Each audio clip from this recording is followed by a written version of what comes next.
Welcome back, everybody, to another episode of the Chasing Edges podcast. I'm your host, Brian Peters. Got an absolute dog on today, a mastermind, Ricky Stanzi, former NFL quarterback and quarterback at Iowa University, now Goda movement instructor. He's a phenomenal conversation. It goes down so many rabbit holes. His style of training and what the movement specialty he falls in is definitely different. But it's incredibly logical. I thoroughly enjoyed the conversation because their movement system is based off this observation trained system where they've looked at the greatest movers of all time, which is where they get their name from. They have the spectrum of the Goda versus WOTA, the greatest movers of all time, the worst movers of all time. And if you start to analyze that and look at these people that are untouched by nature, and you look at infant movement, and then you look at the restrictions that show up today and general humans, and then obviously athletes, the conversation gets really interesting. So I ask you to come with an open mind because there's a lot of dynamite information. There's a lot of logic in what they're practicing and how they're training. I'm excited myself to keep learning about it. But we go down a lot of different movement systems. Obviously, we talk about the Spinal Engine.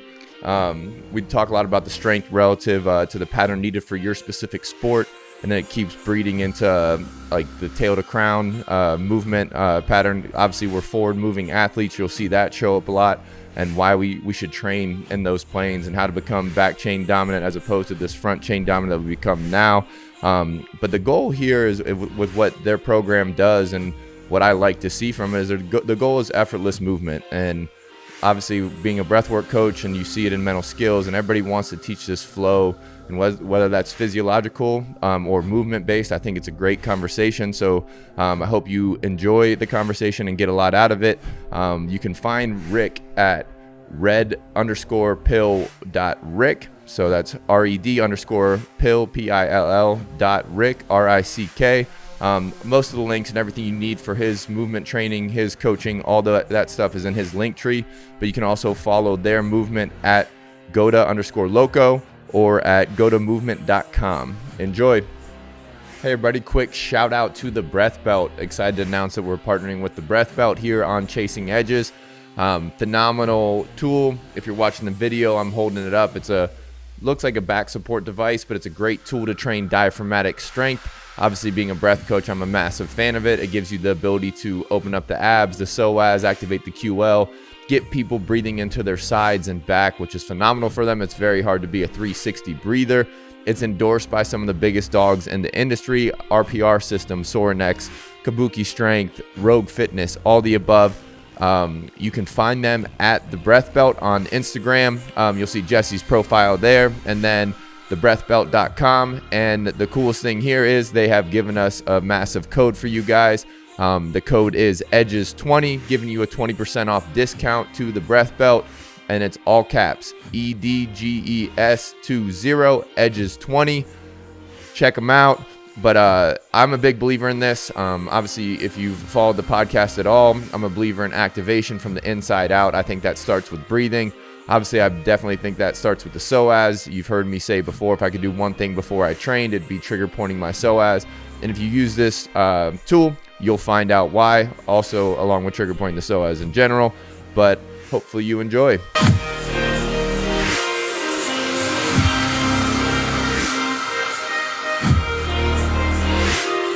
Red Pill Ricky Stanzi, welcome to the show. Hey man, thanks for having me, brother. Appreciate you. Yeah, I'm excited to talk to you. Obviously, I've been a fan of your training from afar. It kind of crosses over with some of the teachings we have at Mind Strong, and then kind of the philosophies I have on life. So I'm super pumped to talk to you. But kind of where we start the show is just kind of see where you're at in life. Like where in life right now are you chasing edges? Where are you learning, growing, that kind of deal? Man, for me, I think number one is being a father. And so, I got 3 kids under the age of 8, 7, 5, and 3. And right now it's just that constant balance between work and life. We're in the summer months, so baseball's everywhere, and we're, trying to get the kids up to speed with how to throw, how to swing a bat. And I'm like in that phase of my life right now. And so my focus is solely like family and work, just all the time. Hell yeah. They're doing travel baseball yet or no? No, he's just now going through. Lenny's just getting through T-ball, and it's like the kids will pitch a couple innings, which is hilarious, and then like the dads will come out there and and pitch. So it's still coach pitch. But just getting them into like camps and summer's fun. The kids have a good time. And so running them around, it's like your days are just, it's a sports day, camps day with work blended in between. Oh yeah. Then you're in Cleveland right now too. Is that home for you originally?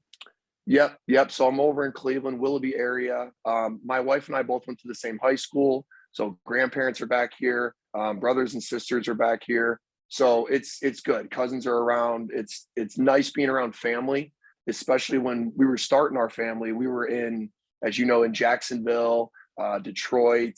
We were even in New York for a little bit, up in Calgary, and we didn't have much support around us family wise. So it's really nice to be back home and grandparents and cousins and brothers and sisters 15, 20 minutes away. Nice. Did you go dance in the CFL real quick? I did. Cup of coffee in 2017 with the Stampeders. That was the year they lost a heartbreaker against Toronto. And it was like a snow game, like total snow. And it was in the cup, and they lost like at the last second. Then they came back to win it. But great franchise, great organization. Tons of elite players up there. It was fun. It's a totally different game. I mean, you add that 12th guy and it's like, it completely changes the way you're viewing you're just so used to seeing a certain shell, as you know, that when you add one more guy to it, it's like, wait, what is this? It was wild, emotions everywhere. It was, it took a lot to adjust to, I'll be honest. No, I can't imagine as a quarterback. So I did about 2.5 years up there with the Rough Riders. And okay. So like I did a little bit of safety, but I was primarily like the will linebacker up there. But there's just like, there's a whole nother underneath the zone. And then obviously like just the extra yard in the line of scrimmage, like everything kind of tweaks. And then like the whole 3 downs changes your whole dynamic and like strategy as well. It's a fascinating little game that they got up there. I mean, it's cool though. It plays fast paced. It's a lot of action, throwing the ball all over the place. You kind of have more, it feels like more like safeties and corners out there and a couple guys in the box. But dudes can run. There's a lot of speed. Yeah, dude. I like people kind of sleep on it. And then like a lot of guys, some Americans like resent going up there, but that was some of my favorite football I played. Just the humans up there are incredible. The competition's high. Yeah. It's usually like if the Americans are up there, it's ex NFL guys or guys like looking to like claw their way back in. So it's like a hungry league. And then like, obviously you're getting paid good money to play football. So I think it's a tremendous option that some guys sleep on. People are definitely sleeping on it. I would definitely echo the same thing, that the prospects up there, they're like right on the edge of getting back into the NFL. And it's like highly competitive, but it still has like a chill vibe to it because obviously the money is different. And it had that like college vibe to it a little bit. I remember in camp, because we were able to we staying at the dorms, and you're just like, it's a lot of bonding time, hanging out, and you get to see all of Canada too. It's cool just to kind of be in a different country and bouncing around, and you have this game that you're learning, and it's fast paced, but everybody's there for the kind of the same reason. So it's a good group, good community. Yeah, dude. I think the Canadians do a good job of like setting the culture in the locker room and those kind of things. And I have my own theories on the whole system in general, but like just with like, they're more, in my essence, they're like more laid back humans for the most part. Like everybody's competitive in the locker room, but like outside of football, everybody's pretty chill and like a little stress free. And I go through like the whole educational system. Like college is cheaper up there. They're not getting out of school with debt. Minimum wage is higher, so like people in the service industry aren't like looked down upon in Canada. And like, because I knew some girls and guys that were like making $80K serving and then like traveling for a couple months out of the year, and I don't know what it all added up to. And then like a lot of the blue collar guys like in Saskatchewan, like it's oil riggers and farmers, but even those guys like were able to shut it down and like chill. So I don't know, I think there's something there with the Canadians. And then obviously the Canadians that are playing in the CFL, they're crazy passionate, like they protect like the CFL in and of itself too. So I thought it was a really cool experience. And like, and then we also won a Grey Cup in 2014 when I was up there. So it was an incredible experience. Yeah, that Grey Cup experience is cool. It is fun to get tapped into the culture up there and just to see their perspective on it. Saskatchewan's, that new stadium that they had, it's like, it has like an Iowa vibe out there. It's like just all cornfields. And Yeah. then it's like, these people love football. They were That- dialed in. The place was packed. Dude, that was electric. Like, so, because I didn't know what to expect walking in up there. I didn't know, I didn't grow up watching. I didn't know anything about it. Right. You don't know anything And about it. then, but we sold out every game I was there, and like the fans were diehard. Like even walking around town, the fans are like saying like, "Give them They hell know this week." you. Yeah, Yeah. like get it going. I was like, all right, I can get down with this. And then like then all the cities, you like the cool thing about, I don't know if they still did it when you were up there, but when you went to the games, like obviously you played in the games, but we stayed the night in the city after we played, which was, I thought was awesome because like you get Yeah. to go out and experience the city. And that's obviously like Vancouver, Toronto, Calgary's dynamite, Edmonton, people sleep on Edmonton, but Montreal and Ottawa too. Just I thought it was yeah. And then like even like the demand of the workday there, like with their PA, their whatever their PA agreement, it was 4.5 hour work days. So I was able to train my face off on top of like practicing and playing. So like it just, I don't know, I love the formats. Like I'd be training a couple of hours a day with like the guys that had played in the NFL and tried to pick their brains, and it just yeah, I thoroughly enjoyed my time up there. Yeah, me as well. Yeah. Then but so as you like transition from, obviously like you did the whole football song and dance, that glorious trip, but how quick did you start getting into the performance world? Man, it was like, it was a slow trip. Well, I was looking at this and knowing that's what I wanted to do during football. Like, I mean, I was, as you know, I was like second string, third string, like trying to stay on the roster. I kind of felt like Mox from Varsity Blues when he's like reading the book inside the playbook. Like I was like studying movement adjacent to, you know, learning football, because I was getting very passionate about it. And that started like 2011, like right before I was coming out for the draft. I noticed, I'm like, dude, my throwing doesn't feel right. I'm not going to play at the level I need to get to where I want to go in the NFL, and if I don't make some changes. So I started to look at the biomechanics a little bit of the throw with more, you know, more in-depth look. I had the fortunate opportunity to work with Tom Martinez, who was Tom Brady's throwing coach since he was like 12, and he's since passed on. But dynamite dude, great family, learned a lot from him, and that kind of opened the door to looking in. Does he have the baseball background? Is that coach? Yes. Okay. Yes. I think he was, I believe Tom's sister's softball coach was, I think, how that kind of started. And it was way back to when, so I got to watch like all this cool, like old Elway footage, old Tom Brady footage of him throwing. And it made me sort of hyper analyze movement a little bit more than we already were as football players, you know, watching film. But it was a slow road from there, really from when I was drafted until 2017, 2018, when I was cut from the CFL. That whole period of time was a struggle physically to find it, to get sort of that mojo, that moxie. And you know, the body was kind of breaking down on me. So I was looking in different corners for answers to the movement game. And I was looking at Shaolin monks. I was looking at powerlifting. I was looking at gymnastics. I was looking at Kung Fu, yoga, Pilates, breath work, you know, diving deep into the anatomy and trying to understand the pieces more. And so I was just trying to get this well-rounded understanding of movement, and it just turned into like a passion. And I loved it. I knew I wanted to teach and coach in some capacity. What that exactly looked like, I wasn't really sure.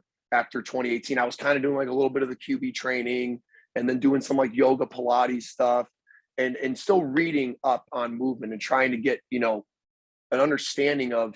I was really looking for what GOATA is, a blueprint. Like I needed some sort of like base. Here's how it's designed. Here's how it's designed to work. What are you doing compared to that? And that was kind of the big breakthrough for me, was when I found Gilly and Gary, and I had just finished a book that was about the spinal engine and linking muscles and meridians, linking back to nature, and pointing out that human beings or terrestrial animals in general rest on the ground to sort of retune their body for the movement that follows. And that was one of the first like eye-opening moments for me, where I was like, oh, like there's like a natural thing going on here. There's something that's outside of us and what we want to do. And it's something that just happens naturally, and we have to kind of pay homage to it. That led right into meeting Gilly and Gary. And that was when it was like, oh, they started to explain to me. Well, they really just said, watch tape. You know, they were like, watch tape, watch ACL shreds, watch Achilles shreds. And like, you've seen a bunch. You don't even remember that you've seen them, but you've watched them at practice. You've seen them in a game. You remember how your friends moved. And so I was kind of having that moment like 2018, 2019 of putting it all together, my own injuries, my buddy's injuries, watching the tape of the ACL and the Achilles, watching the lifts that we were all going through and noticing these patterns. And I was like, oh shit, this is it. Like, this is what I got to teach. This is what I've been training for. This is what I've been reading for, is this moment here. And then it just like took off. I started teaching it, coaching it. And then, it's led me to where I am today. Gotcha. How'd you find the GOATA guys? I was looking up, so back to that book, Muscles and Meridians, they talked about Spinal Engine, and that was like a big, like, ooh, what's that? That's a new, buzzword that I had never heard in all my time at Iowa, or all the, top tier trainers that I had been with. We had always been taught to not move the spine, to brace the core. And I was familiar with Kelly Starrett's brace the core concepts. And I was big into like the diaphragm and how to pressurize. And so I was looking at that world at the same time that Spinal Engine came in. And then I looked at Spinal Engine. I'm like, whoa, this is different. There's got to be something to this. Gilly and Gary were the only people on IG that were talking about it. So they were like mentioning Spinal Engine. They were calling it a gyroscope inside of their like teaching. And I'm like, oh, that's interesting. I like that gyroscope concept of like a wave happening as opposed to this sort of linear stick figure type, this robot method. Yeah. And that was kind of like the catalyst that led me to, because I've been looking from afar, just at all sorts of movement stuff on IG. Like, you can get lost on there. And that was kind of one of the things that led me to, I think I just was tagging them, reached out to them, started talking in the inbox. And that's just kind of what led to me getting involved in the system. Hell yeah. Can you break down kind of the GOATA philosophy for people? Mm-hmm. Yeah. So GOATA is a movement system that is observation based. And so what we mean by that is when Gilly, Coach Bosch, Jose Bosch, founded it, or should I say uncovered it, because there's nothing that we've created here. It's just an observation based system. So what he was looking for was the world's most durable humans. What are they doing as a collective?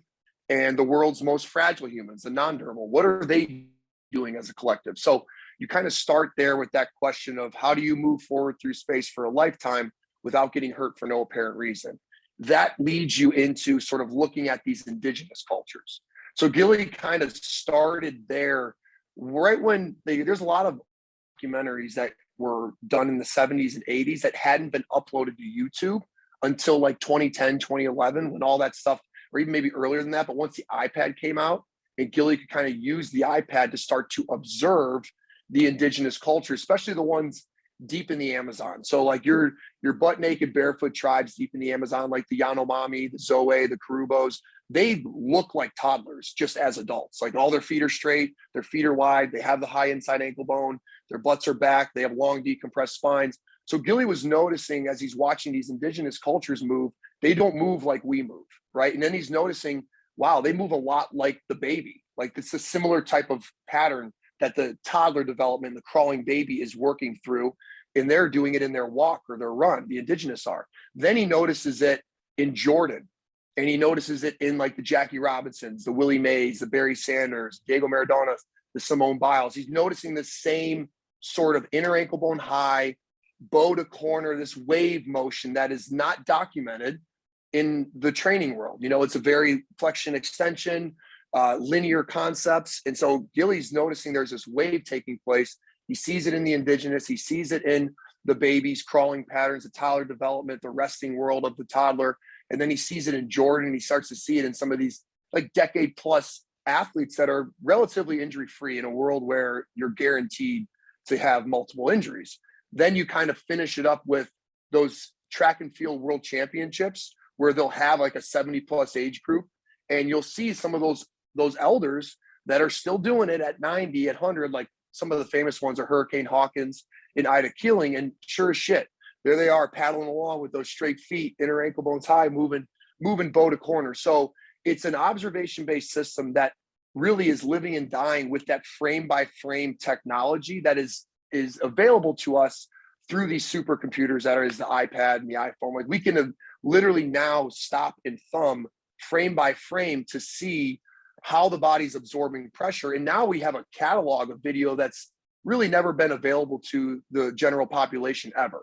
Now you can take your phone, you can take your iPad, you can scrape video, you can watch as many ACLs and Achilles as you want. You can watch a bunch of athletes move, and you can build out your own library. And that's kind of what Gilly did on his own to create this system. And then he met Gary, and it kind of turned into, here's how we'll build a performance system around this thing. Here's how we'll kind of run it through like a normal system would. You have your physical therapy type modalities, your slower pace stuff to start to rework this pattern back into the nervous system. Then once it latches on and you start to ramp up the volume, you have a performance system waiting there. You have the way to train in the weight room for our locomotive athletes, our athletes that need to be heels up for their sport. There's a way now to train them that we don't have to sacrifice foot control to build strength. Instead, we're redefining strength and saying strength is relative to the pattern that's needed for your sport.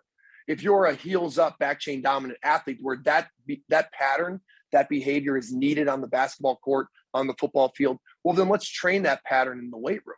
And so let's leave the power lifts and the Olympics. Let's leave that for those specialties where they are power lifters and they are Olympic lifters, just like they're not shooting hoops and doing ladder drills to get their deadlift up.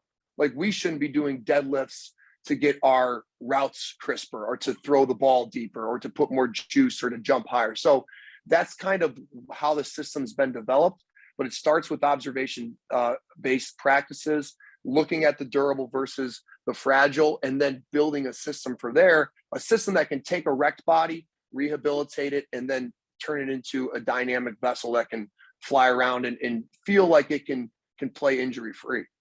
Hell yeah. Yeah. That's like, I like just the philosophical approach in general, like that, I think a lot of life solutions are intuitive anyways. And so like the intuitive nature of like watching a culture that has been lived their whole life barefoot out in nature, like all the great things that we, like, I always joke around that like the first misstep in like human evolution was like the creation of the shoe and then the chair. And then electricity. So like all these compound things, when people like come to me with their issues, like just regress back to nature as close as you can, get your sleep cycle as close to like finishing by a fire as you can, be barefoot again. Cause like shoes and the heel, like I believe they changed the way we run in essence, in general, just with the heel strike. And that's more your world. I can't speak too heavily on it, but I'm starting to get into the barefoot game as far as like education now. And then now obviously I've been observing your guys' stuff for a while and want to I'll get caught up there eventually. I'll probably come up and pick your brain in Cleveland. Oh yeah, we'll catch you up. Yeah, but then as far as like you see it spread across different realms, I was listening to one of Sadhguru's speeches the other day, and he's speaking about like what level of physical fitness can you keep, and he's like, well, you should be able to stand up without using your arms. Basically, you stand up with using two of your deals. Like that's how simple is that? But how many people can't do that? And then and then I've had a couple of my doctors and chiropractors on here too, where they'll talk about the elderly, the decrepit nature and like how they rust up, and they'll get these concepts of doll legs because of their lack of input to their feet and their thick shoes and their lack of movement. And then the brain is still malleable at 80 years old, where like, okay, get them walking barefoot just around their room and down the hallway for a little while, and they get all the feeling back, and they start to progress. So, okay. So, like the intuition there is like, okay, like how do I regress back to nature? How do I keep my movement? And like, I found it with my ankles and my hips, just sitting on the ground has massively improved my range of motion in like a 6-week span. So like, I don't know. I like that. Cause like, it's like really like, that's like be a good human thing before it's even be a great performer thing. Exactly. That's what we tell people. Like, look, you're a human being. Like you have a foot, you have an ankle. I have a foot, I have an ankle. There's a person in Bangladesh and they've got a foot and they've got an ankle. They're designed to do something very specific. Like I know that once you get out of that hunter-gatherer world, now that you got refrigerators and grocery stores and pantries, dude, you got a lot of time. Like you don't realize how much time you have to make shit up. Now you can do whatever you want to do. Well, when you had to go get your food and you had to go hunt, there was one thing you did and you were the best at it. And that was moving forward through space. That was walk, run, throw, swing, strike. Like that's what makes us the apex predator, is our ability to project force forward through space, to attack, That's what we do well. So you're absolutely right. Going back and really stripping away, when you start to say it like that, you realize that, oh, all I'm doing is I'm stripping away something that man made. At some point, a man made something to create comfort or to create convenience without thinking of what's the 30-year collateral damage of a chair.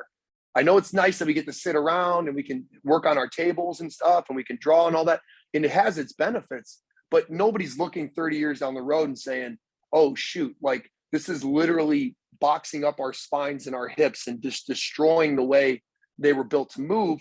It's like smoking cigarettes. Like they didn't look ahead. It takes usually 3 decades for something to run through society to where you're eventually like, dude, I think those tight toe boxes are fucking up our feet.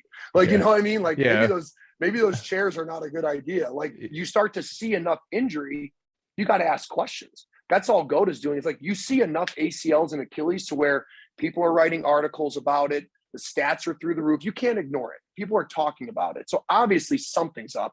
We're clearly doing something wrong. There has to be an answer. And what GOATA is saying is, look, nature's the only objective reality we have. It is what it is. And it's a case of you kind of got to kiss the ring. You got to genuflect to it and say, all right, I'm just going to observe and then train accordingly. That's why resting on the ground works for everybody, because it's a non-negotiable. That's why taking your shoes off and walking around on the grass works for everybody. It's a non-negotiable. It's just so hardwired into who we are.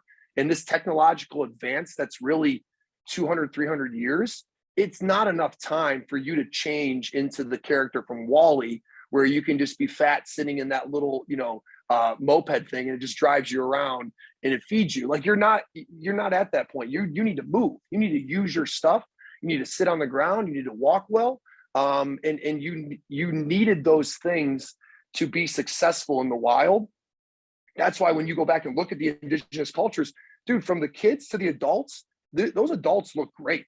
They're rocked up, like they're strong. They don't lift weights, but they have a natural aesthetic to them. There's natural aesthetics playing out. There's natural beauty in the world. If you look at GOATA and WOTA long enough and you're truly unbiased to it, you don't have any, there's no conflict of interest, you can't sit there and say WOTA looks beautiful. It doesn't. Like crooked feet, collapse, like weakness does not look beautiful to you. Just the same way like a recessed jawline or mouth breathing, it doesn't look beautiful. It's not as gorgeous as a big jawline with a cheekbone high. So there's a natural aesthetic to this thing. And the more you tap into nature and you start to kind of pull away from what is man-made, you're like, oh shit, I gotta play off this blueprint now as close as I can. People are seeing that now. They're starting to bring it into their social lives and their sort of way that they hang out. They're sitting, places that they choose. Their diets are changing. People's are starting to look into more movement-based because people are hurting. People's diets are, hurting them. They're looking for answers, and most people are going back to nature. Yeah, and that's where it's like, okay, the one ingredient foods, like that's not rocket surgery. Like we don't need all this crap in our food. Like that. And then I'm in the breathwork world. I coach like breathwork and mental skills now, where it's like, okay, like what, and I like how you said it, where like what's the 30-year result on it? Like everything's compound interest. Like every decision's compound interest. So ideally, like as a breathwork coach, I want you to take a breath that helps you and doesn't hurt you. Because like if you're gonna mouth breathe all day and hyperventilate and recede the jaw and all these things, like okay, like in 10, 15, 20 years, like again, like spine support and stability is gonna fail, and then eventually like aerobic capacity is gonna drown out, and then like your mental process are gonna recede. So okay, like now, like how much of this can I pull into consciousness? And that's where I think like a lot of the world, or not a lot of the world, I'm not gonna attack everybody, but like a lot of people are mindless. And their choices, like even like you ask a person why they watch a show, like is it mindful or mindless? No, it's entertainment most of the time. It's not education. Same with the breath work, or now like sitting on the floor, now like your shoe choice. Like if in essence, like if you want a meaningful life, everything's meaningful, or is everything's pushing towards an end goal.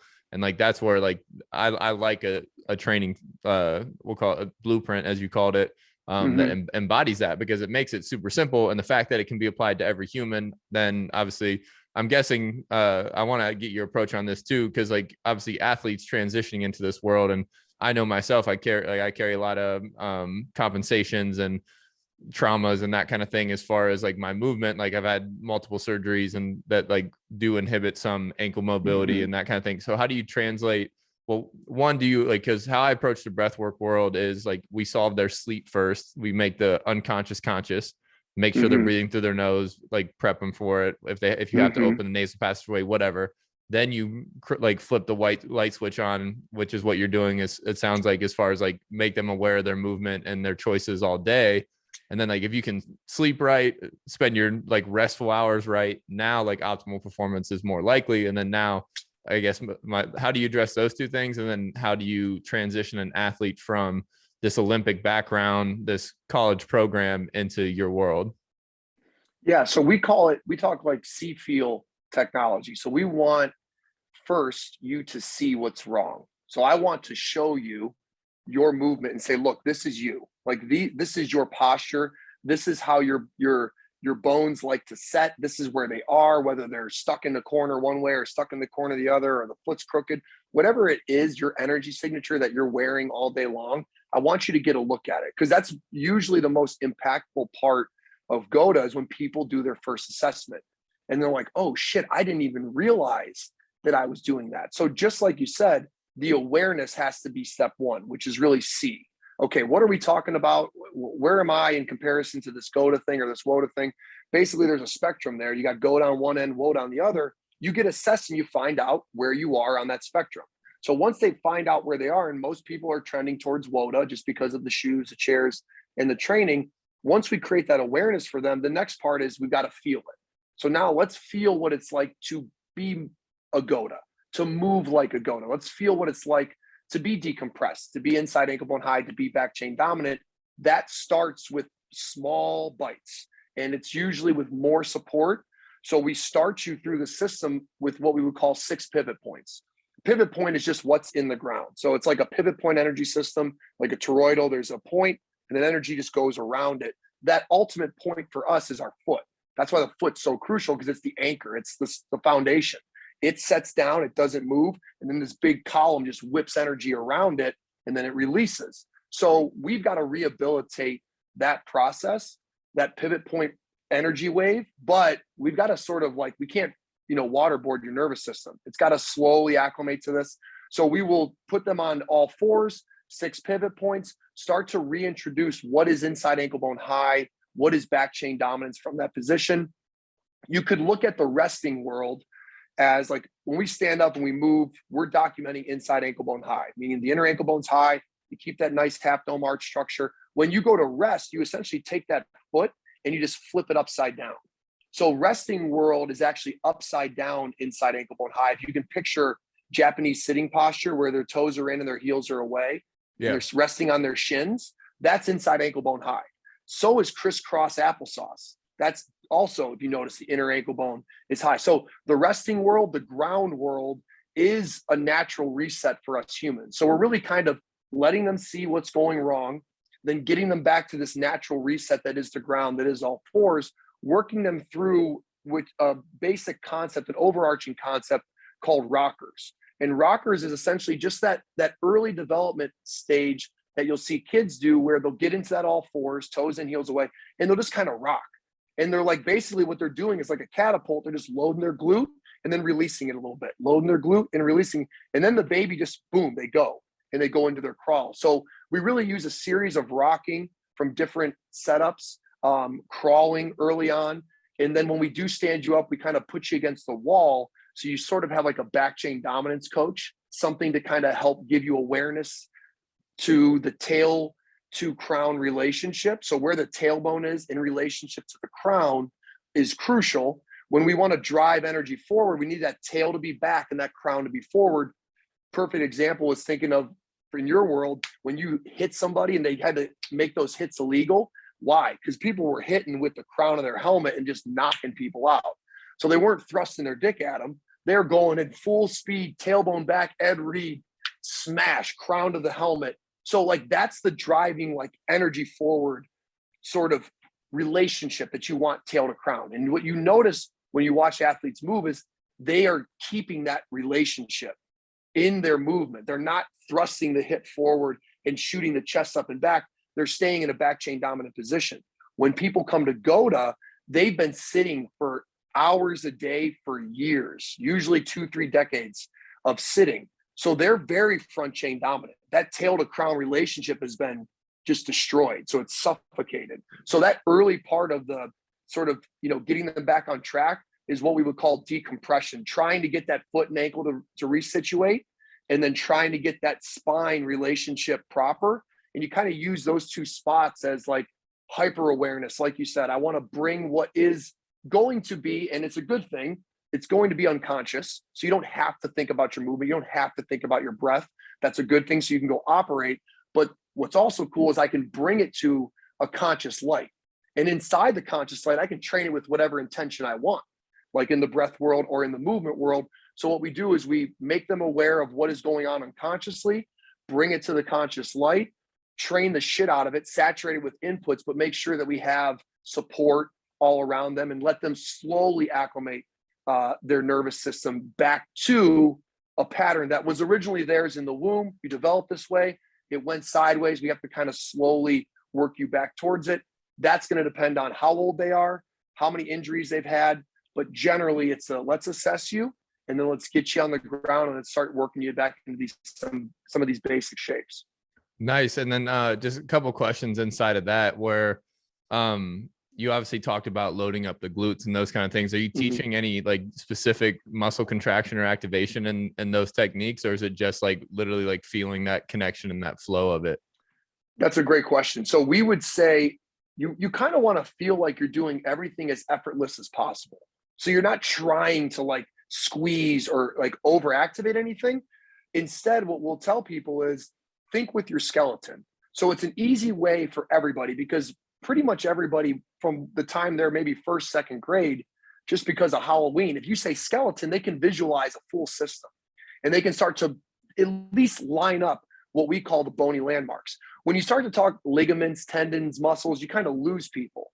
So what we found more beneficial for the practice in the system is let's line up the bony landmarks. We'll use a mirror often to get people to kind of see what's going on. Let's line everything up based off that math. And then we'll ask them, where do you feel this? Oh, I feel it in the back pocket. I feel it in the lower back. I feel it in the outer calf. Okay, that's good. But we don't chase the glute contraction that would maybe suffocate the pattern. Because like you'll get into a world where you could think, all right, I want to train the glutes. Next thing you know, you're doing a glute hip bridge. Like we did a ton of those in college because they've been shown to like, well, it's a contraction of the glute. I'm squeezing the muscle. We want to set the skeleton first, set the capsules first, and then the tissue just kind of Russian dolls out from there. And it's all built to spiral anyways. So once you line up the bony landmarks, every single time you'll ask people, where do you feel it? Back pocket. So you're feeling the bow. If you picture yourself wearing a pair of jeans, you're going to feel the bow pressure on the back pocket of the jeans. Like you're sitting pressure into that area. It's like a catapult. You're going to load that area up. In order to do it properly, you need good foot control. You got to be back chain dominant, got to have head control. There needs to be a bow. So all these things are coming around it to feel this pressure kind of localize in the back pocket. Then when you go to corner the energy and you go to transfer it, you'll feel the pressure in the front pocket. So you kind of visualize pressure in the back pocket moving around to the front pocket. And so that whole hip girdle that's linked in with the pelvis and the lumbar, obviously, the way that that thing is interacting is crucial to getting everything back online. And that's kind of one of the early processes, is trying to get that thing to sit back, because we are so, like I tell people, your feet are muted and your lower back is muted, meaning like your kinesthetic intelligence is nowhere near where it should be. So I'm going to be saying things to you that you're going to be like, I don't have a feeling to match up to these words yet, but I'm going to start to just keep organizing you like a bonsai tree until eventually you feel that position. And you're kind of, we call it crazy glue. You're breaking through crazy glue, years of injury, every injury you ever had, your body didn't forget it. It has got it trapped in its memory, in the fascia, and you've got to kind of give it a reason to forget that. You need to show it something new, make it entertain with a different way of using that hip capsule. And that's what you're doing with Goda. And it really localizes to that back portion, the back chain, but not going through the muscle route, instead going through the bony landmark alignment and then letting it feel where it is depending upon that. Yeah, I like that a lot, just because, like, again, I'm not a very smart human, but like I try and be logical. In essence, where like while I was playing, like I was trying to get the most out of like the resources I had. So like basically, like, how do I get the most out of my chiropractor? How do I get the most out of my masseuse or my acupuncture or whatever I'm doing to maintain myself? And obviously, like, eventually you uncover that it's more beneficial to get a massage before you get your chiropractic adjustment, so they can, in essence, adjust your skeleton, so that, because like eventually, like, the muscles pulling and are what get you right back out of shape. And that's why a lot of chiropractic stuff doesn't last too long if it's only momentary. Got to keep doing it. Yeah, but like, I like the addressing of like the skeleton aspect and like preaching it from that realm, because like in essence that's what the chiropractor is trying to do. And then eventually, like, you want that structure and that what's the word I'm looking for, the wood foundation, but like the trusses and the anyways, that to be aligned. And then now, like, it probably gives all the muscles a better chance of firing correctly. And so, like, it seems very logical. Yeah. Spot on. I mean, like, when you're back there in the safety perch, your best days back there, like, you're not sitting back there like squeezing all your muscles. Like, you felt effortless. Like, you felt like you could fly around like a big cat. Like, there's a certain smoothness to the athlete where they almost feel like it's just loose and they can snap energy. That's where you got to get to. Like, you shouldn't be exerting and squeezing and holding unnecessary tension. You should feel like it's just super breezy, but you do feel rooted. Like, you feel rooted to the ground. You feel strong below the belt. But the more you go up the belt, you feel like very tensionless, like almost to the point where the head and neck, the shoulder girdle, head and neck just sits on top, and it's just catching the wave from below. But you often see a lot of people are, like you said, they're holding tension. So they'll go to a masseuse, they'll try to get that tension out, they'll go to a chiropractor, try to realign it.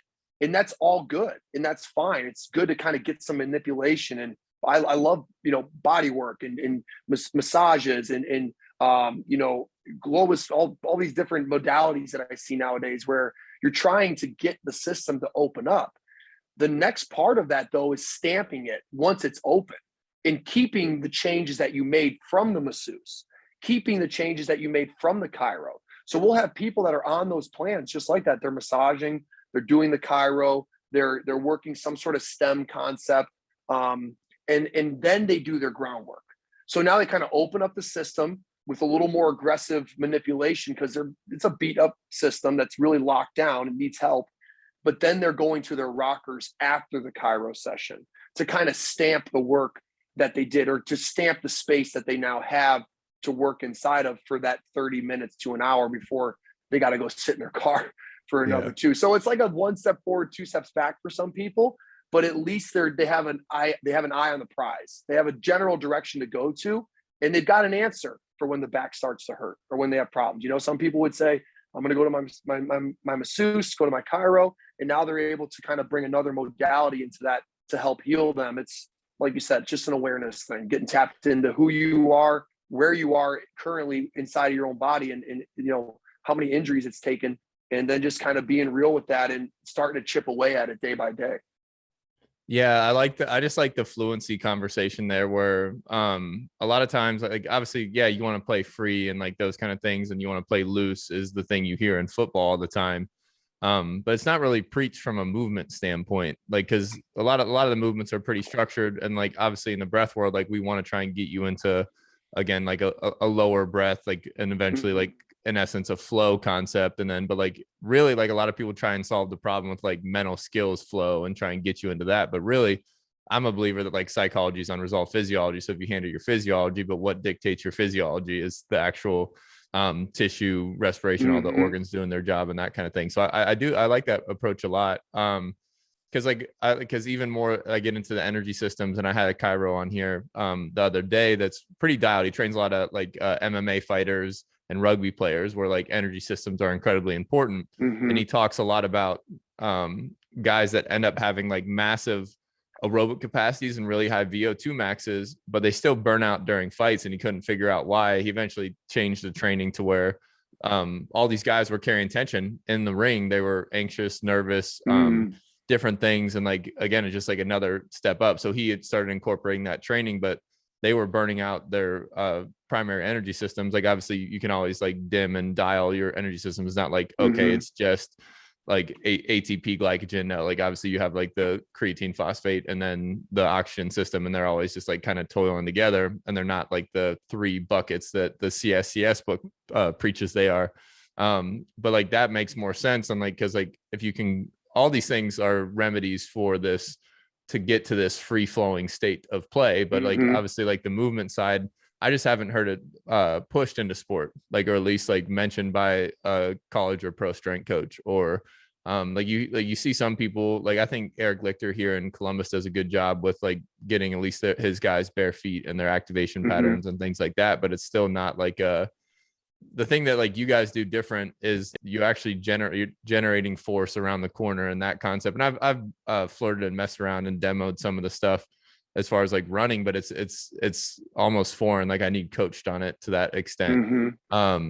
But so as far as like athletes adopting it, how do you kind of start to rewire those guys? And like, how do you get them, like, obviously you like get them to adopt like the floor training and the see and feel concept, but like, what do you actually, so a better question is like, what do you see as the biggest impediments when they show up? Is it just, you can see the Olympic weightlifting show up, or is it just like the stiffness? Like what's the common symptoms? Yeah, the general thing that shows up that we see probably the most from the athlete is the crooked foot. So like right off the bat, we're seeing a ton of high level, very good athletes from multiple sports show up with a generally crooked foot and an inner ankle bone that's low. And then you look up and you take them from the side view and you see that hip, and it's usually pushed forward. It's always pushed forward. It's pushed forward in front of that ankle. So we know that they're relying heavily on what we would call like the front side inside tissue. So I use the image of a corset, and everyone pictures a corset. It goes on the front and you pull it tight on the back. And that would really be what like back chain dominance is. So when you're using the backside outside to hold that skeleton up and to dominate, not even, not 50-50 front side, backside, domination with the backside, like 98, that corset feeling pulls the skeleton long and it decompresses it. A lot of these athletes are so tuned to like the bench, the deadlift, the abs, the planks, everything on the front side inside is just like so overdeveloped that it's pulling everything this way, and their backside muscles are getting shortened. And you see like kneecaps and feet pointing out. You see shoulders pulled this way. You see thumbs turned inwards. You see a very well-developed physique just developed on the wrong side, on the front side. So it's not a decompressed structure. It's a compressed structure. And the biggest challenge is, first and foremost, how much time am I going to get from you as an athlete, right? Like, you know, athletes they got schedules, they've got routines, they've got habits, they've got things that they're comfortable with from a performance setting. And as you know, it's sometimes difficult to kind of abandon something that maybe you've done for 5-10 years and go the other direction. So what we're kind of asking a lot of these athletes is, hey, I don't want you to do any of that anymore. Movement as you know it has changed. Lifting as you know it has changed. We want you to be all in on this. That's generally the biggest problem right there, is that these people have coaches, they have friends that they work with, that like you're asking them to just abandon all that to train in a safer way. Sometimes it blends in. Sometimes we have guys that show up and they're like, dude, I ain't touching another lift because I've thrown my back out 3 times. Tell me what to do. And they're all in. The biggest struggle from a performance standpoint is that if we do get them to be all in and they're ready to roll, you can't just put these guys on the back burner for 2 months. Like, generally they got to keep running, they got to keep throwing, swinging, whatever it is, they got to keep that dynamic movement in their system. So we just try to build out a protocol for them that has a little bit of everything. Like, they're always going to be going through their groundwork. They're always going to be going through the wall work. They're going to have what we call at the gym, the whiteboard routine. There's a whiteboard. It's got this stock list of exercises that is our bread and butter, and everybody knows to go through that a couple times. So that sort of becomes like the cornerstone for their warm-up routine, in conjunction with, hey, the way you walk, we got to change that. We'll put them on tape and say, look at how you're walking. Try these adjustments throughout the day and just start to blend it into who you are naturally. Start to get to the ground. We'll give them what we call a Seiza chair. You maybe have seen it online. Yep. It's basically just to bridge the gap between your current missing knee, hip, ankle, foot range of motion, to where it eventually will get to where you can go flush butt to heels and close the knee all the way. But the Seiza chair is a way for the D linemen, the linebackers, the guys that they're all, front chain dominant. They don't have that yet. So now we start to bring them to the ground a little bit throughout their day when they're watching tape. We try to give them the vantage point as a client or an athlete that we are your movement lifestyle coach. So I'm not just a personal trainer. I'm more of like giving you an idea of how to handle not only the 10% of your day, which is in the training world, like what you're doing with those minute details at the foot and ankle, but there's a whole nother 90% that we could up level. That's like your day to day. What are you eating? How are you sleeping? Right? Are you a mouth breather? Where do you rest? What shoes do you wear? How are you walking? How are you standing? So we start to educate them on really the movement piece of that, the walk and the rest, in conjunction with, hey, where are they at injury wise? How do we got to rehabilitate them? How much time do I have? And how willing are they to fully dive into this? It's hit or miss at times. We've got more pro athletes though now that are starting to come along to this.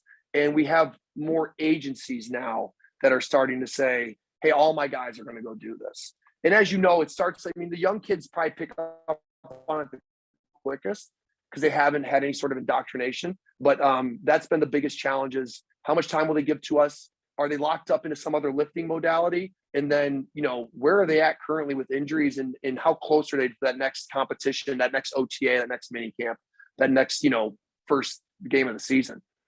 Yeah, I like that just because, like, again, to scrap your entire program to and adopt this, that's a lot of trust. And obviously, once you see a bunch of people that have already walked the path and done the changes and gotten the results, then it's easier to follow suit. But that's it sounds like you're getting to that realm right now too, which is fun. But I like the concept too, just because that pronation, that forward movement, the sitting, everything collapsing forward and not having a solid posterior chain is massive because it massively affects your breathing as well. So do you guys because that's you'll see people's rib cages just get worked, and there's two different variants where they'll get tied down forward and you won't. Mm-hmm. And some of its breathing will keep you upper and not access better parts of the lung, but also some people end up becoming flared because their low back actually is completely letting go and crazy weak. But how do you guys address rib cage angle or that fascia around there? Or how does the rib cage show up in your training at all? So getting back to that tail to crown relationship. And so if you're thinking from a side view and you're looking at a body and it's upright, we want to get them here, almost like a tabletop position. Think athletic position, like you're playing defense. Your butt's back, your crown is forward, your eyes are up. From the rib cage position, we don't really cue anything. We don't tell them to tuck. We don't tell them to arch. What we are cueing is very low at the base of the spine. So we will cue the tailbone area, basically the coccyx into the sacrum that integrates down into the 5 lumbar. In that pelvis, those pelvis halves. So that's really where we want them to kind of make this arching move. So I think people will look at Goda and they think, oh, you're just arching your back. You can really arch your back from 2 spots. You could arch your back at the thoracolumbar junction, which is where the thoracic meets the lumbar. And that's where you get into this sort of rib flare, where you're cut in half. You're not even doing anything. You're just opening up. You're not really lengthening the back chain, not really changing the hip position. You're just arching from that junction right there. There's another place that you can make this true back chain move, the true decompressed move, and it's from deep in the spine. So we cue the tailbone area to lift. Picture a dog taking a shit. We want to go the other way and we want to lift that tail. So we lift the tail. That creates a cascading sort of movement up the spine. So now you can do it when you're sitting in your chair. If you just take your tailbone and you pull it all the way back, you should feel we're all doing it right here. You just lengthen, everything creates some space. You could do it at the middle of your spine. It's not the same thing. Yeah. So you could do it at the thoracic and the lumbar. You're that doesn't feel right. But then do it from the very base, the sit bones, and pull that back. And you're oh, so that tailbone pulls back. That lets the hips sit into a proper position. You get your space now in the torso.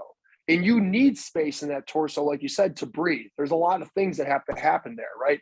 The belly's got to expand, the ribs got to expand all the way up into the clavicle area. From a breath standpoint, if there's anything that I would cue, and we don't cue it, we don't teach the breath, we don't really talk on it, but we will speak on facial structure. So we call it cheekbone high. And basically it's the mewing, where you now have a butterfly bite between the teeth, and the tongue is laying flat against the roof of the mouth with like the pressure of a feather. So you're really just kind of keeping the face structure in a decompressed position. And this is like, to me, mewing would be the inner ankle bone high back chain dominance of breathing. So it would be like your pre-movements. Like if you want to have a good nose breath or nasal breath, you need to have these things set up. You can't have your tongue hanging. You can't have your jaw open. So that is something that we will maybe cue to somebody, breathe through your nose. But generally, we're just getting that tail to crown relationship to be right. And then inside of that relationship, from that lumbar and pelvis area, whether you're in a bow or a corner, you will get some flexion and extension, as they would call it. So you're going to have, like, if here's my spine from a side view and the head's here, the tail's there. When you go to load the bow, there's actually a little bit of flexion that plays into the system. So the posterior tilt that they call happens. You need the posterior tilt, you need the anterior tilt, you need the lumbar extension, you need the lumbar flexion. The difference is it's playing out in a pattern that looks like oscillating waves. So it's not just flexion or extension. You have to see it combined to do one big cornering move. That's what's playing out at the lumbar section, and it has an effect on the rib cage in a healthy manner. But from a practical standpoint, from like what's real and teachable, we just got to keep that relationship. So if we keep tail back, we keep the crown forward, they'll get a natural little bit of movement in the spine because it's going to be turning, it's going to be oscillating.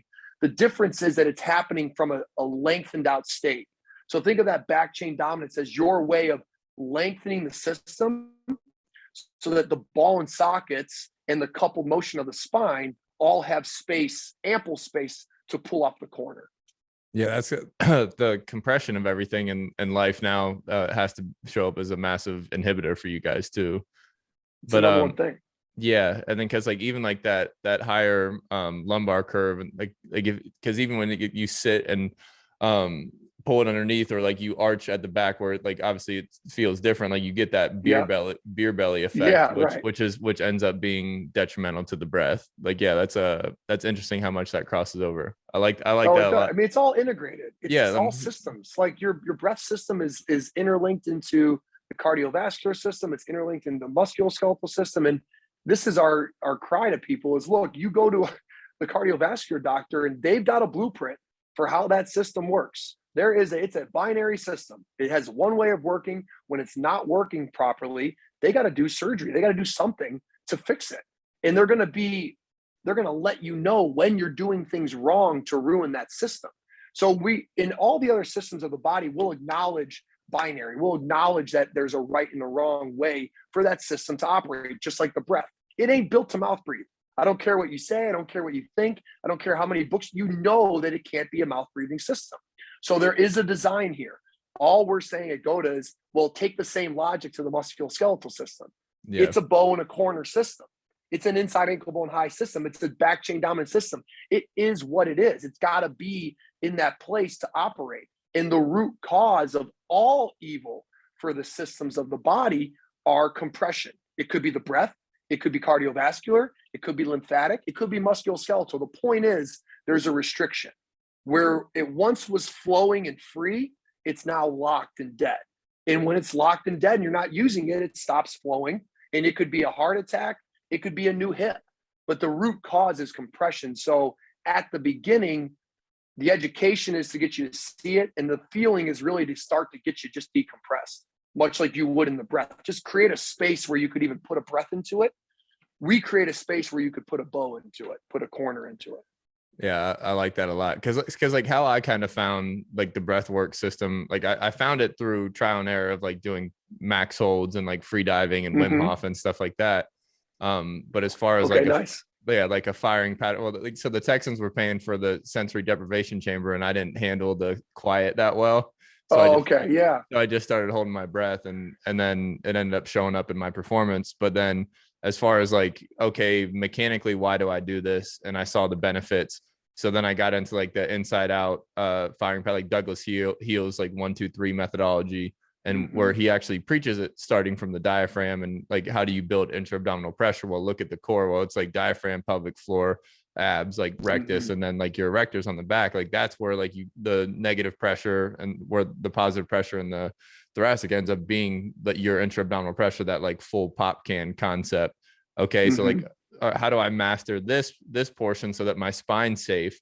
And then, so then that got me into like the psoas work. And then, so like, okay, why is psoas work good? Cause like I'd already known, because football pounded in my head, glute activation, like that's what you need.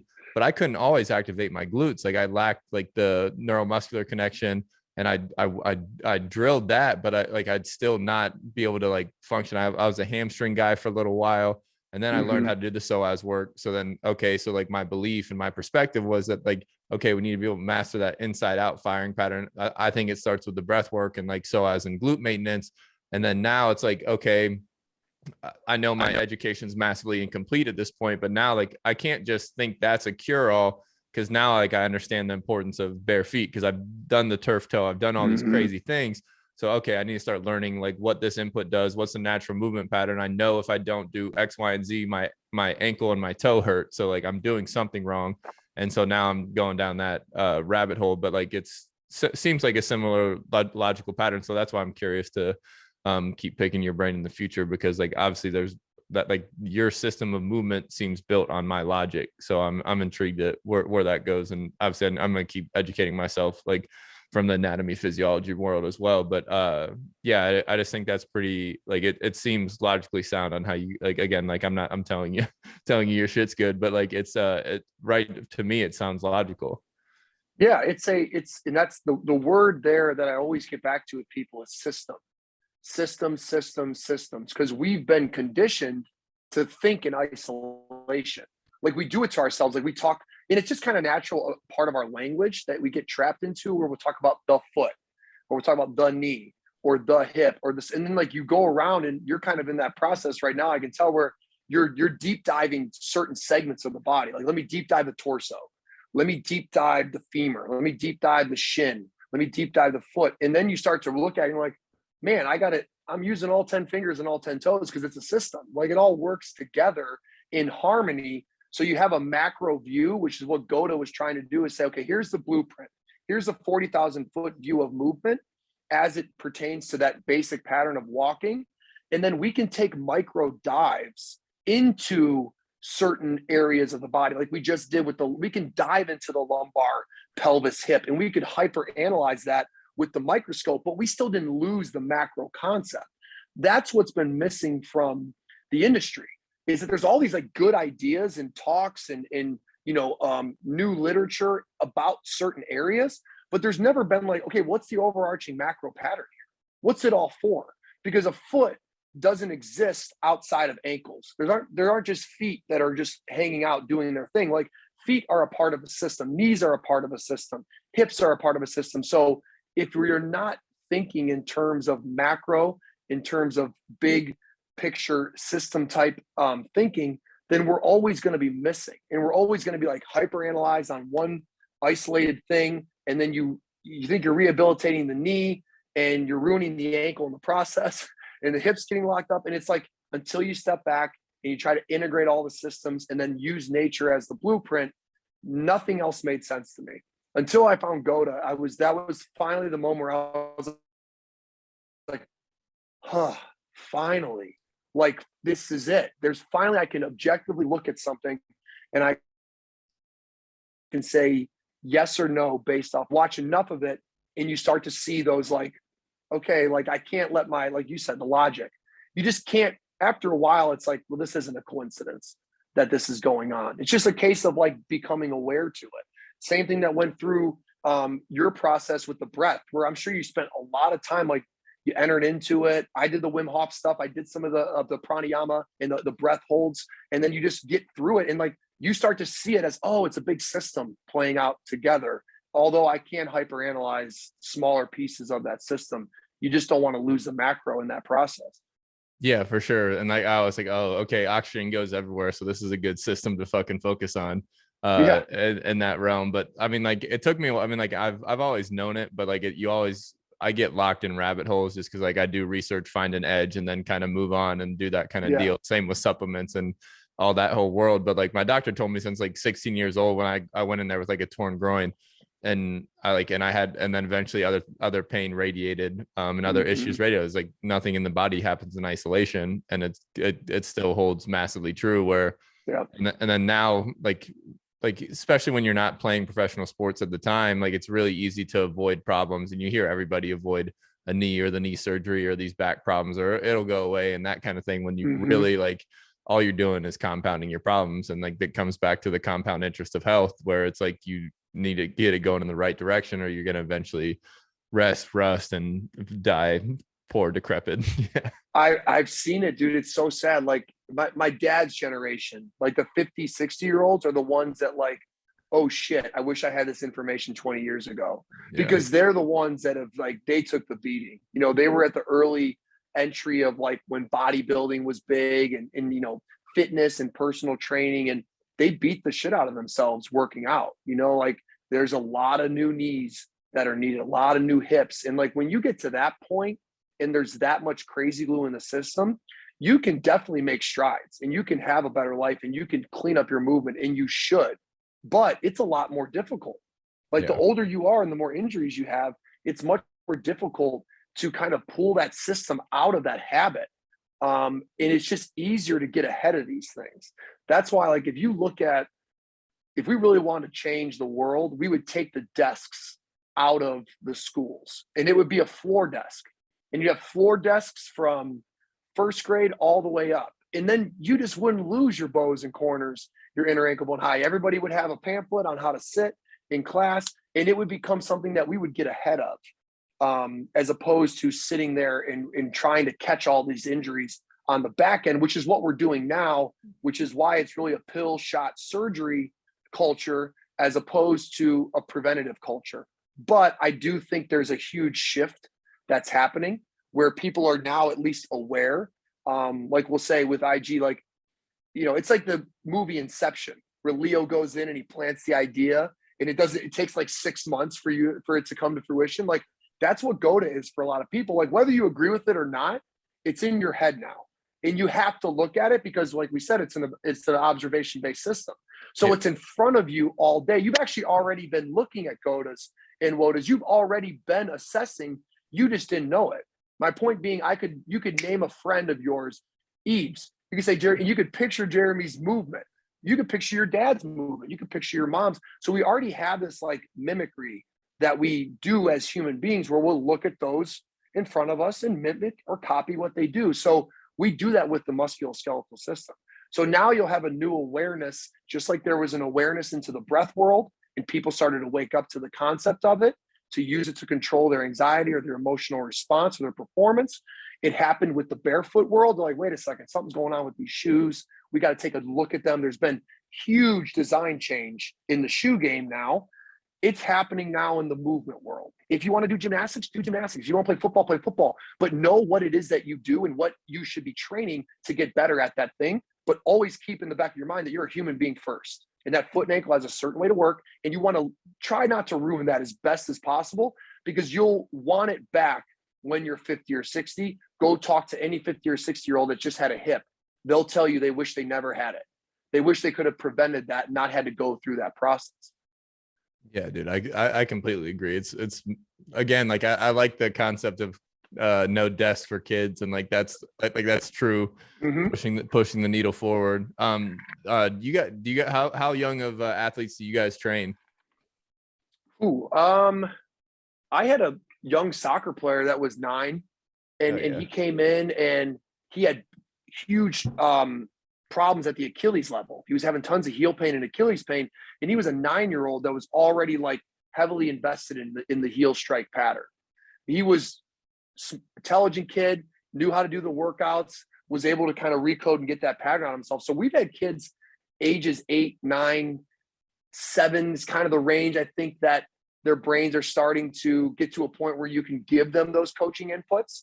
My son's 7, and I'm always harping on, hey, straight feet, because he was the one that got away. I was still in the WOTA world when I had Lenny, so he got the flare feet.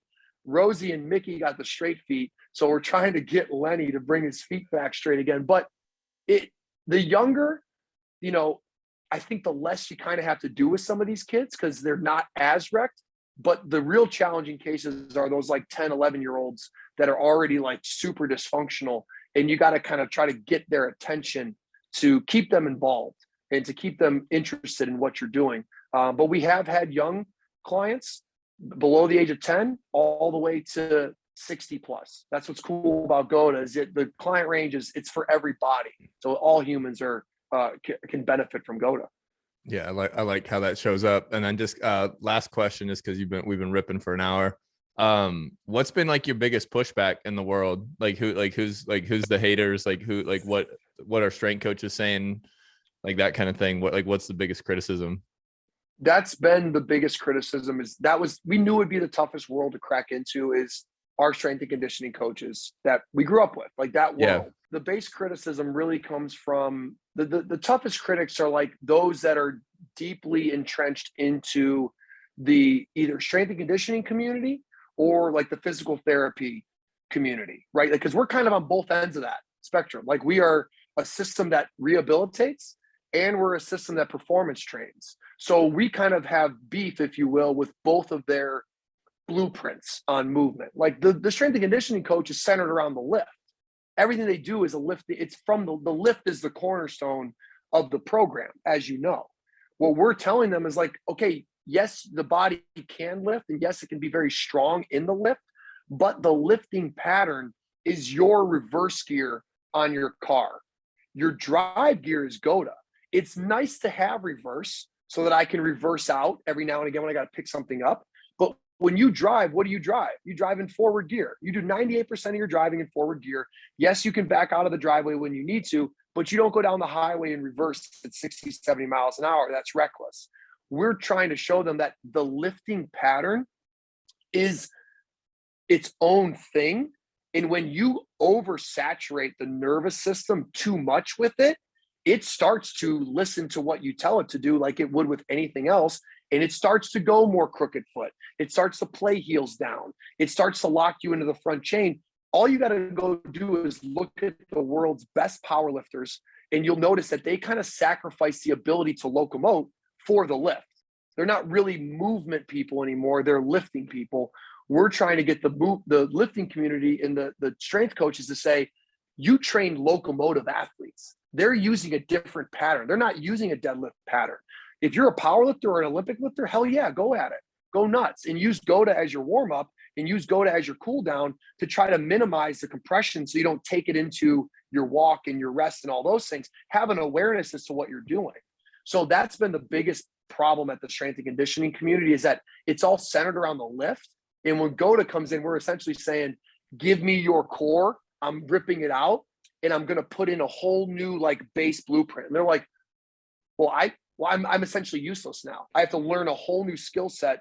We're trying to get that community to see that you need to be a skill set. You need to have a skill set with your eyes through slow motion video, much like your position coach would. Same idea. You need to be watching film of your athlete's movement so that you can be curating them into a proper pattern. That's how you load the body. That doesn't involve the lift. So that's been the toughest community. The PT community has also been tough, but we've seen coaches from both sides. Right now, it's just we're at a battle between blueprints. You know, in these different modalities are in part of the industry, or they're working off of what we call the cadaver science blueprint, right? Single plane, single range, train the single plane, train the single range, and everything will come and harmonize together. Well, it doesn't work that way because it's a system and it works as a whole all the time, regardless if you try to isolate it. And then the other blueprint is that lifting blueprint, the triple flexion, triple extension. So we're kind of trying to say like how you work in the reps and sets and the culture of the weight room doesn't change. If you go down and train with Gary, like it feels like you're at Northwestern or Iowa. Like it's loud. There's chalk flying around everywhere. It's sweaty. The music's up. there's competition. Like, we still can keep all those great things that we loved about the weight room, the camaraderie, the culture, but we just train a different blueprint. And the same can be said for the PT world. We can still take battled bodies and bring them in and rehabilitate them without using an isolated map. So those two worlds are starting to see what we're trying to push out there. But that's definitely been the two worlds that they're throwing shoes at us for sure. Yeah, well, I'm sure, but I'm sure at the same time, like, I've met enough curious humans where like they'll come in and like take one or two things or adopt one or two ideas, and then that's how the roots grow. Even our staunchest haters, I've seen them on Twitter like say, like, to be honest, I've messed around with like a couple like I know you're trying it at home, man. Like, and they'll be like, the funniest part is when they go, some of the stuff's good, like inside ankle bone high, but like, I go, wait. If you agree with inside ankle bone high, you slipped up, because you agree with everything. Like, what inside ankle bone high leads to is back chain dominance in bow and corner. So it's funny to see my evolution personally through this has been, I was very like foot on the gas pedal in the comment section, letting them know they're idiots. Now I'm like, Rick, they don't know any better yet. Like, you gotta literally perform the inception. Just drop some images, just drop some video. Like, I'll do that in my stories now. I'll just drop images. No explanation. Fire, no, nobody knows what it is. It's always late at night. Like, what is this string of 20 photos? I'm like, that's the red pill. Yeah. That was it. You don't even know what it was, but now you're like, it's in your head. I just got to get the images and the video in your brain, and then I'll just let it work. So now I've taken more of like a backseat approach. Let them show up when they're ready, and let them implement it as they need to, because they're going to red pill themselves eventually. Like I said, the video quality is not getting worse. I mean, look at the playoffs in the NFL, the cameras. Oh my God, it's amazing how crystal clear the video's getting. And then the library of video isn't shrinking.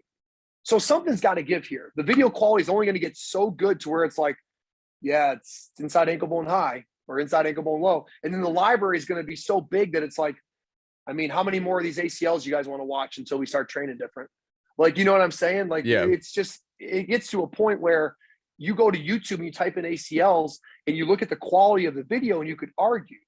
Now you fast forward to the national championship game with Alabama, and when that receiver tore his knee, it was like the clearest, most high def image of what we're talking about, to where you could see the separation between the shin bone and the thigh bone. So that literally negates like decades of ACL research saying that the shin's actually out and the thigh's in. So it's like the video's it's coming for everybody.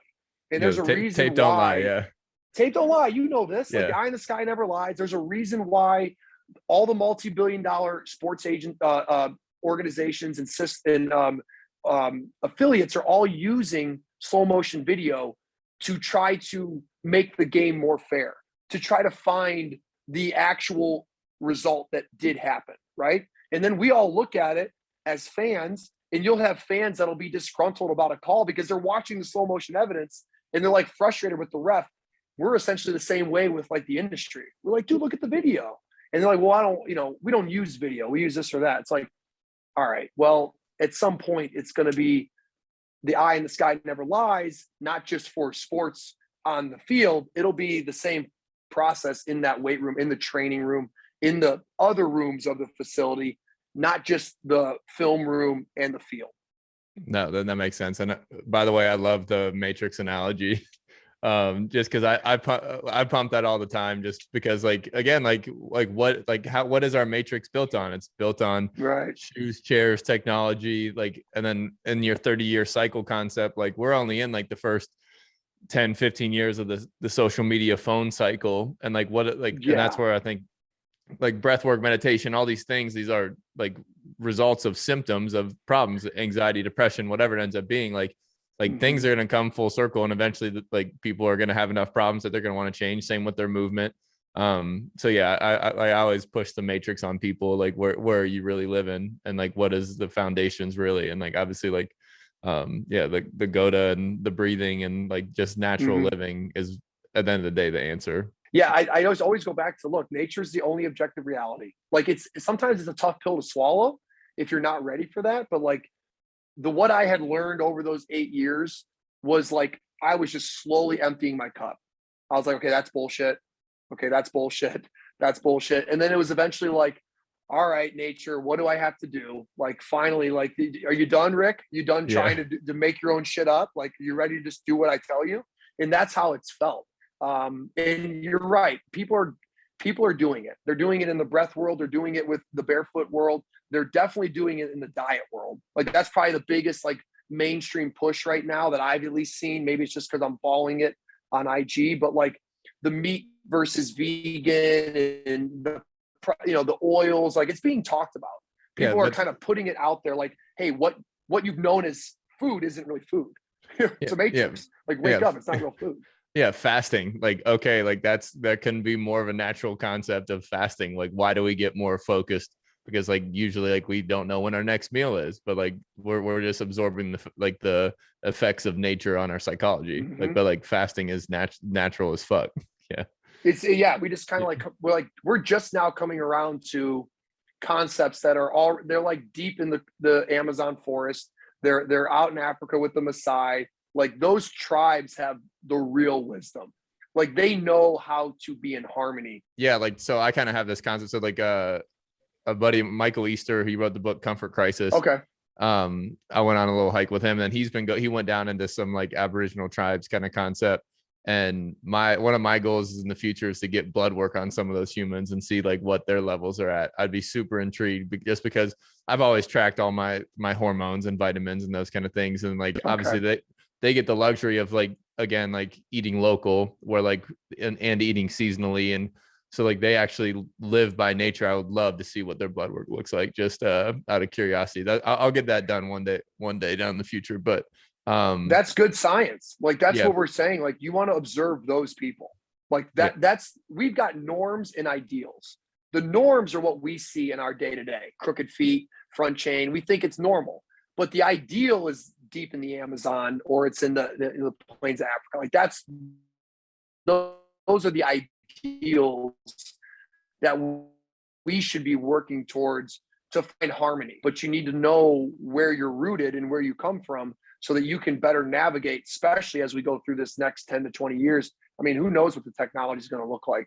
There's more chance for sitting than there's ever been before, but there's also a chance to do it in a way where you can have your cake and eat it too. Yeah, it's the harder path if you're built on a bunch of dysfunction. Yeah, it's eventually hopefully it'll all come full circle. But dude, I appreciate your time. I think we ripped for like a little hour and 20, so that was good, man. Let you get back to work and the kiddos. Yes. Thankfully, we don't have any baseball games tonight, so get to chill for the day. There we go. That's awesome. Then I'm hitting the road for about 3 weeks. But I might chirp you when I get back, if that's cool, to come up and pick your brain a little bit. And then if you want anything in the breath world, we can play that game. Absolutely. And if you're ever on the road and you're in New Orleans, let me know. Because that's where our gym is. That's where the Goda gym is. Gary's down there. So if you're ever just kind of floating around that area, we'd love to have you in. Yeah, hell yeah, dude. I'd love that. Definitely will take you up on that. But yeah, dude, appreciate your time. Thanks for having me, man. It's been a blast. Yeah, easy. Be well.